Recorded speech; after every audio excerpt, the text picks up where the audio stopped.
Hello everyone, welcome back to the BYC Collective. In this video I'm going to be showing you my workflow for Houdini, Megascans and Redshift. I'm going to just jump straight in and try to be as quick as possible because there's a few things to go over. So this is Bridge. I won't be going over any installation stuff or anything like that. There's already documentation for it.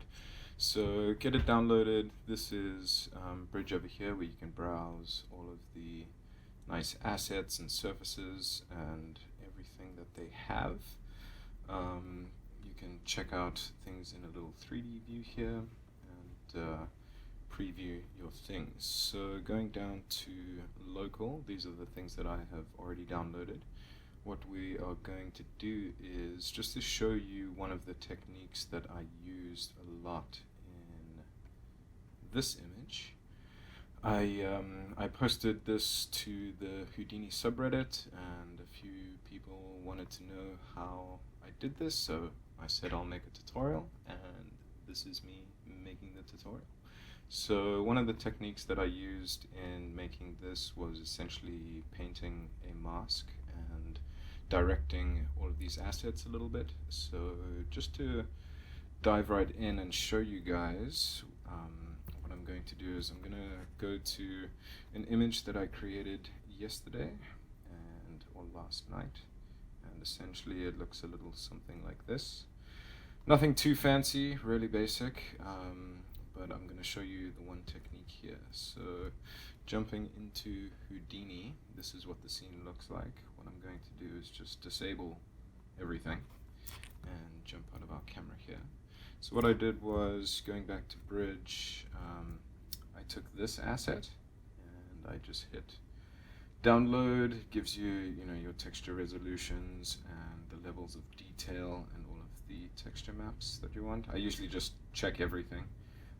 Sometimes it's good to download the high poly source, and Quixel just updated Bridge. So that's also part of the reason why I'm going to show you it this way, because their setup within Houdini has changed a little bit. So all you need to do is go to Houdini, go to the Megascans tab once you have installed it, click on the Megascans plugin, and it will give you these options. They've also added support for Houdini 18 and the USD stage. I haven't tried that out yet.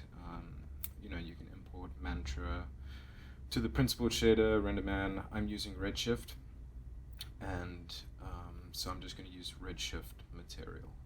And I recently updated upgraded to Redshift, and for me personally, I'm not really a modeler, so Megascans is an awesome resource for people who just want to have assets on hand, and then you can focus on the nitty-gritty things like lighting and render settings, and just working on composition of your final images. So with this open, what I'm going to do is just import this. So you go to export setting, I'm going to say level of detail 0, and hit export, and it says exported to Houdini successfully. So here it is here. It pops it into a subnet. I'm just going to turn off the scatter setup because we don't want that. And this is essentially our little asset that we've just imported. Unfortunately, Houdini doesn't show Redshift materials in the viewport.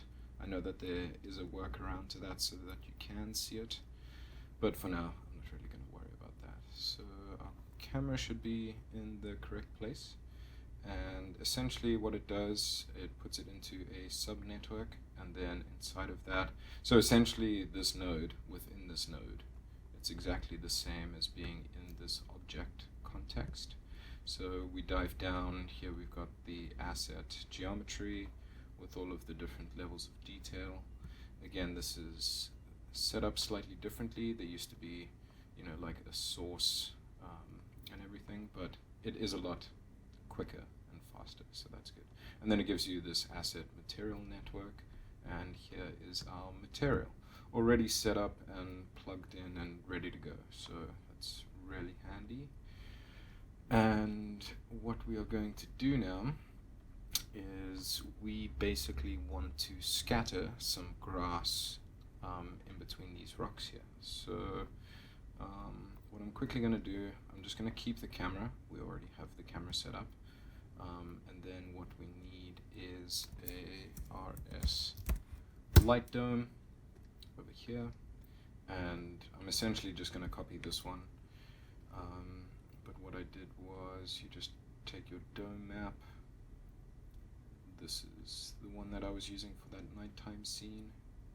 And essentially I cranked it. So it's like 2.2.0025.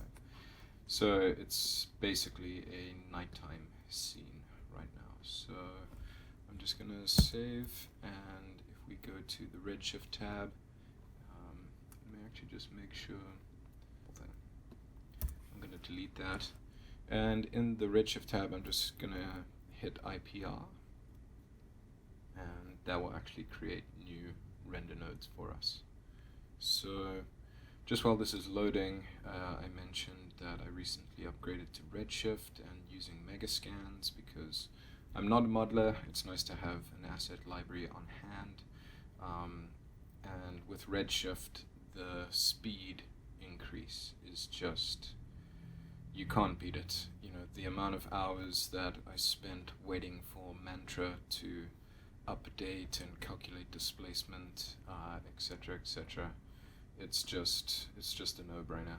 The speed increase is just, it's so nice that I don't think I can ever go back to Mantra. So for now, so this is our scene. Like if let's go to the image viewer, say view, always on the top.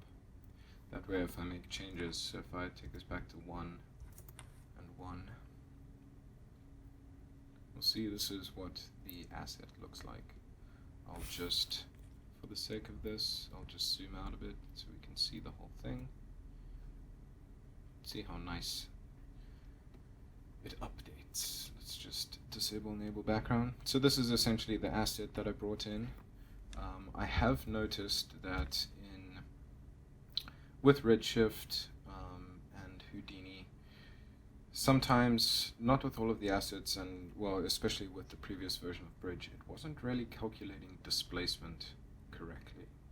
And you'll even notice here in our render, we're not getting a lot of really nice detail. So let me just zoom in a little bit more.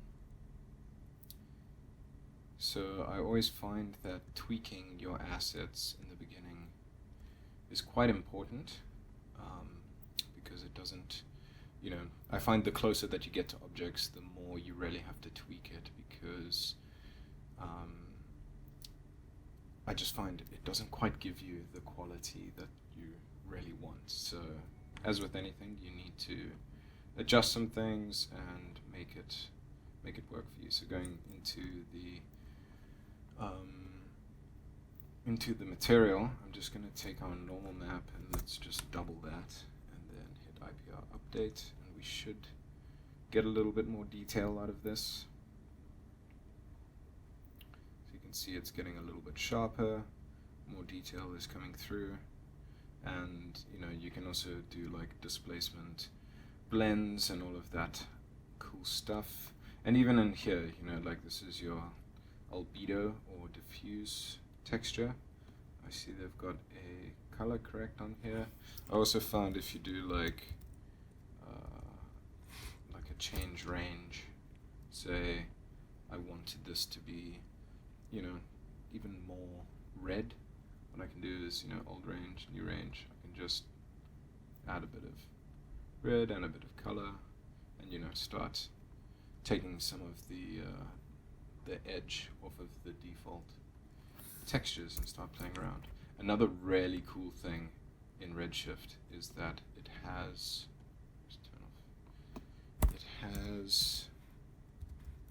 noise, but it's got Maxon noise here. So obviously Redshift is owned by Maxon and Cinema 4D, but there's a whole bunch of cool noises in here. With really simple controls. This is honestly like the best noise node that I've come across for Houdini, so it's definitely worth checking out. So there we have a little bit more detail, but again, this asset I'm not the biggest fan of, so for all intensive purposes, let's go back. We'll just say this is our asset. Let me undo a few things and get our camera. Okay, so there we go. So what we want to do is go over to Bridge. I'm just going to go to my local, and I'm going to take this thatching grass here. And I've already downloaded it, and I'm just going to export that to Houdini. Export successful, and it should pop up here soon. Cool. So here we have our thatching grass. It's been imported. All of the textures and everything have already been brought in, which is nice. I'm going to uncheck, and the scatter option is right over here. So again, it's a little bit different now. I'm just going to disable these so that they don't show up, and we're just going to go into our scatter setup. Okay, so right now it's currently scattering on a grid that it brings in. So what I'm going to do is go Object Merge, and I'm just going to select our sandstone here, asset, selected level of detail, and just wire that up. So here you see it's now being scattered onto our asset, which is really nice. There's also, so inside of this scattering node, there's a whole bunch of options, so like density, noise distribution, p-scale, rotation. It's very cool. So say we wanted to take a sphere and scatter this onto a sphere, it's got to be polygon, just for this to kind of pick up. And essentially like the slope distribution here, you know, the tighter you pull this ramp, the more centralized it gets to the top of the object, and as you pull it down, you know, it's calculating the slope of this and instancing on top of there. So, you know, at least for this case, we'll go back to our object here, and you'll notice that it's quite clumpy, like it's clumped together. I'm just going to take our p-scale down, and that is due to the density roughness. If you bring down the roughness and say bring down the turbulence as well, and let's just change our seed. Okay, that's actually the overall seed. If we just, you know, change the offset here, we get little clumps all over, because that's essentially what the noise is doing. So if I amp up the roughness, it starts to spread out a bit more like that. So up the roughness, up the turbulence. Let's add some more. Let's just say 500. Cool. So now what I'm trying to show you guys is that to art direct this a little bit better, what we need to do is hit tab and type paint, and there's a paint attributes node. Throw that down, and now with this hit enter, and we get a little brush. So holding down shift, you can do the size of the brush. You know, soft edge, you get a whole bunch of things here. And what I'm going to do is, let's just go to our camera, and I'm just going to start painting where I want these little grass assets to kind of go. So let's get it up here, let's get some back there, and I don't really want them on the rock, so what I'm going to do is, with my brush selected, I'm on a Wacom pen here, so forgive me if I get this wrong, but I'm pretty sure it is right click, hold down your right mouse button and start painting again, and it will remove the mask area. So let's do that. Let's get rid of some of this here. And this is essentially how I started art directing these assets in that other image. so we won't get too fancy. Just paint like that. Let's maybe paint some more here. Okay, there we go. So now we've created this attribute. It's called mask. And now what I'm going to do is, inside of this simple scattering node, I'm going to right click and say allow editing of contents. So you see at the bottom it hasn't taken what we've done into account.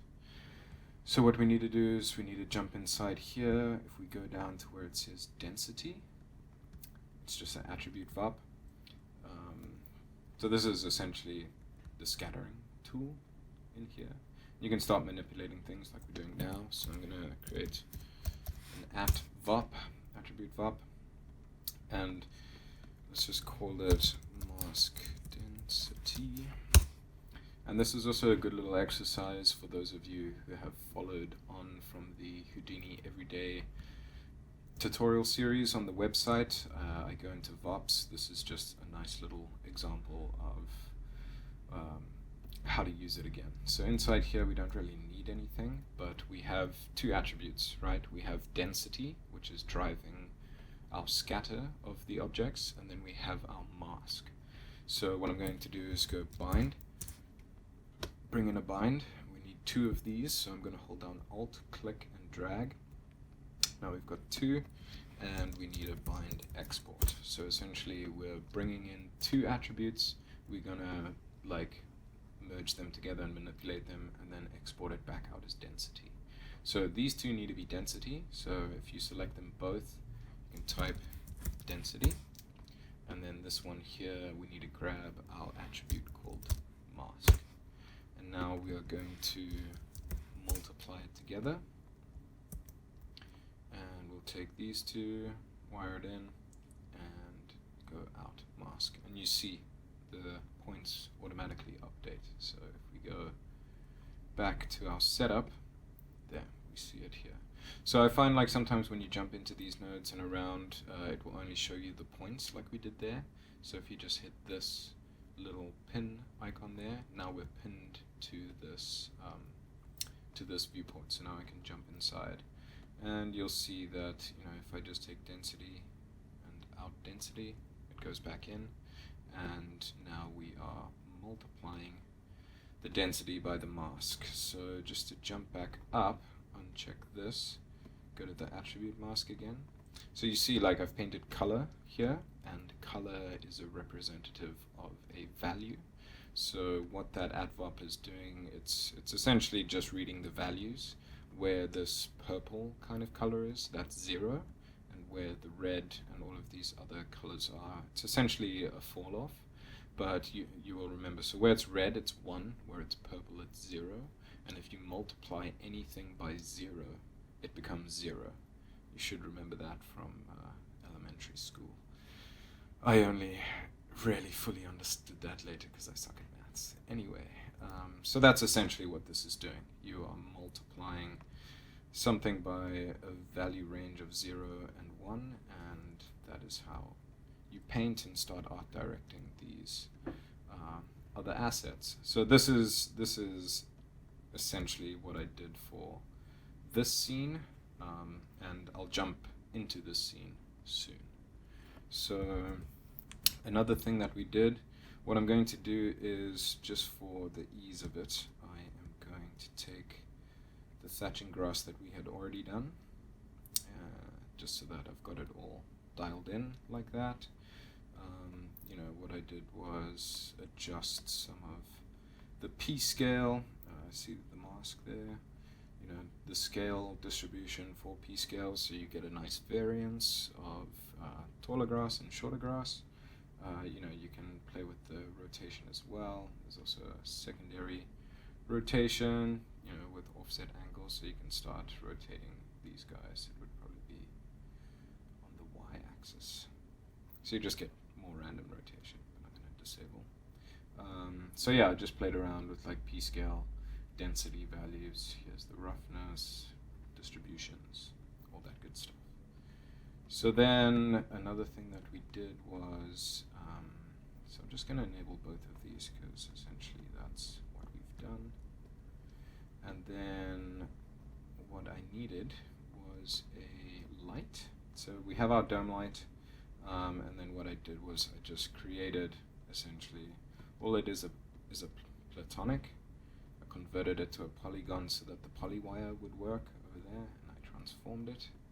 So, if you don't convert it to a polygon, okay, I don't want to crash anything. So yeah, it's just a platonic converting to a polygon, polywire, and moving it here. So this is what I'm going to use to emit light. So what we now need to do is go to our Redshift tab, command click RS light, and what you need for the mesh lights to work is you need the light to be at the origin, like this. So just zero that out, and now if you change where it says area from rectangle to mesh, we can now drag in our tube light mesh. But now keep in mind, you will need to hide your tube light mesh, otherwise the light is going to have issues coming through. So you'll see what happens now.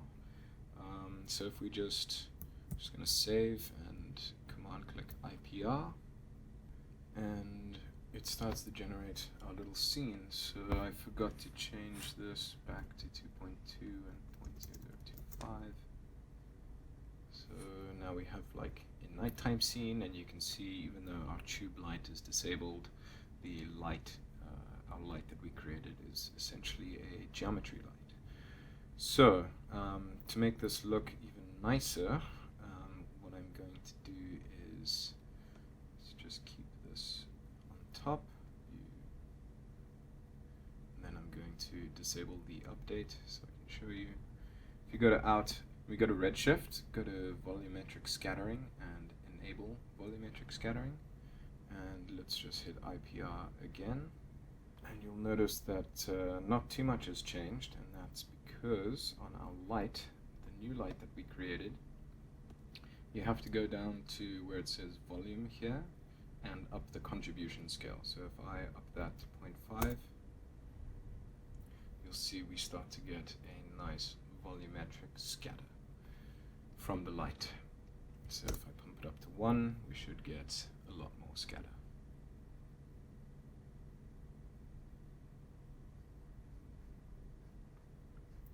And this is just a really nice effect. Volumetrics in a render can add a lot of atmosphere and haze, and that is something that we are kind of used to seeing, and it also just makes it look a lot nicer. And then, in post we have control over that if we want to render out AOVs later, which I did do. So yeah, that is how we scatter and start to art direct these different objects, how we create a geolight quickly and get some volumetric scattering. So let's jump into our main scene now, and we can dig through that a little bit. Okay guys, so jumping into the scene that I created for this image, this is what it looks like. So essentially I've just pulled in a whole bunch of different Megascan assets, duplicated them, at least some of them, moved them around.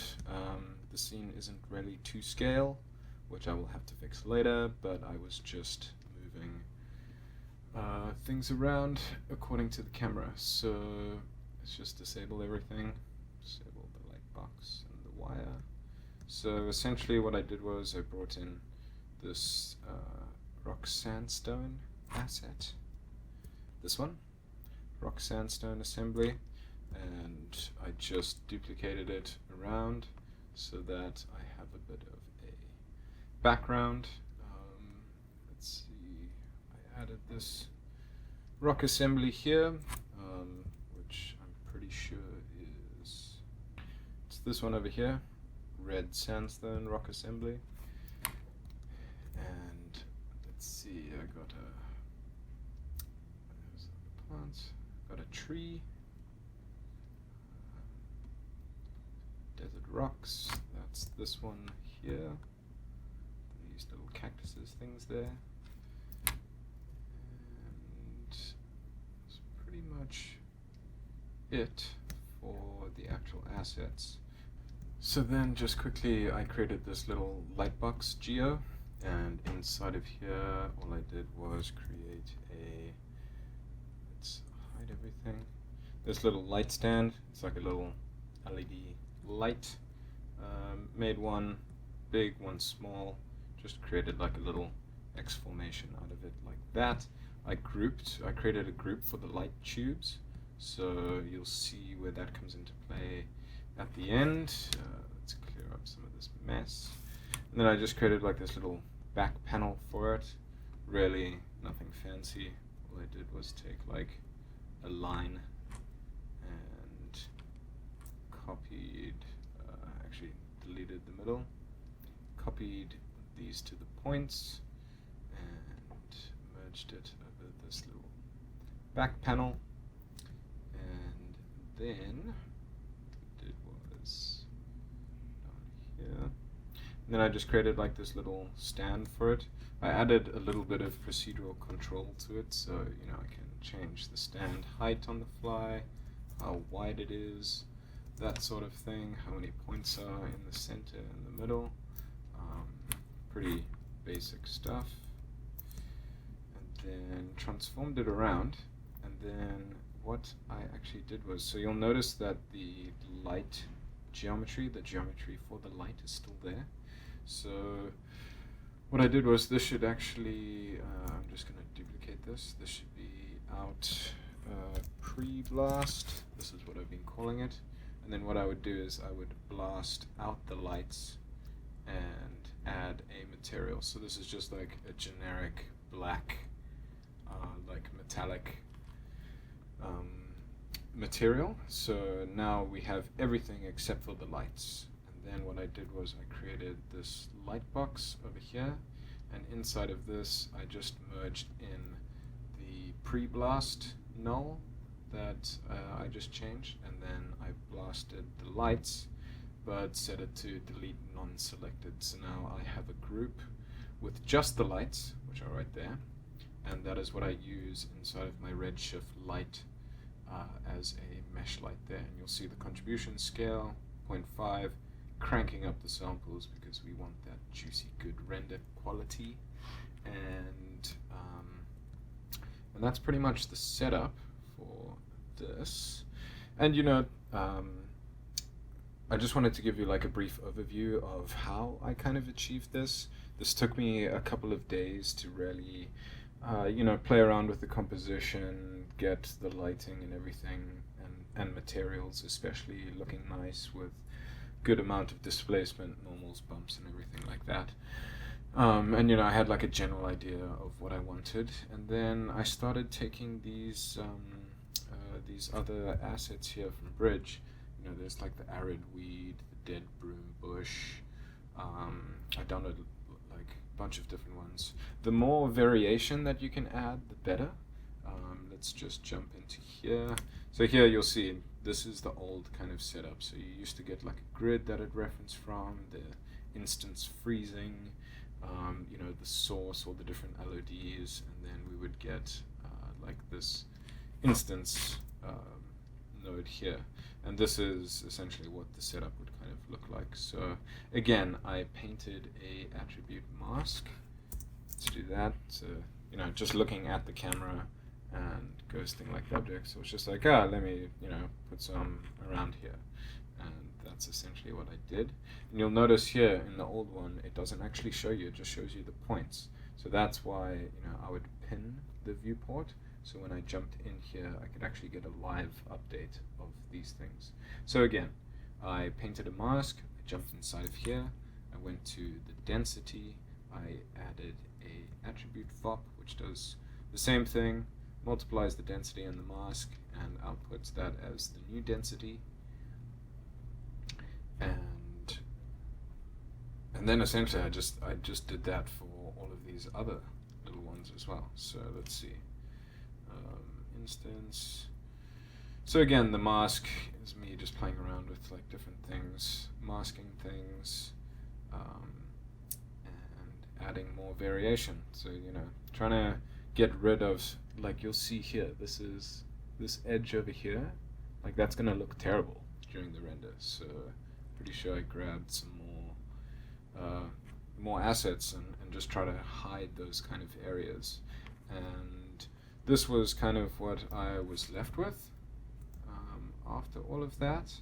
And then, taking a look at my final render settings, which I probably cranked up, making sure global illumination is turned on, brute force, radiance, point cloud, volumetric scattering is on, disable IPR progressive, here's my min and max settings. I'd probably even crank this up like a little bit more. Optimizations, fairly straightforward, and then you just hit render to disk, and that is essentially how I made this. And hopefully these techniques, or the few little techniques that I showed you, helps you in your own renders. And again, this was me just playing around, trying to get something interesting looking with a lot of variation and some decent kind of detail. So I'm just going to jump into Nuke, because this is ultimately what this is the final image. This was my final render, so it was quite dark, and you'll notice like there's no stars in the sky, but all of the information is there. And again, guys, I am a compositor. That is my official job title, and that's what I've been doing for the past 10 years.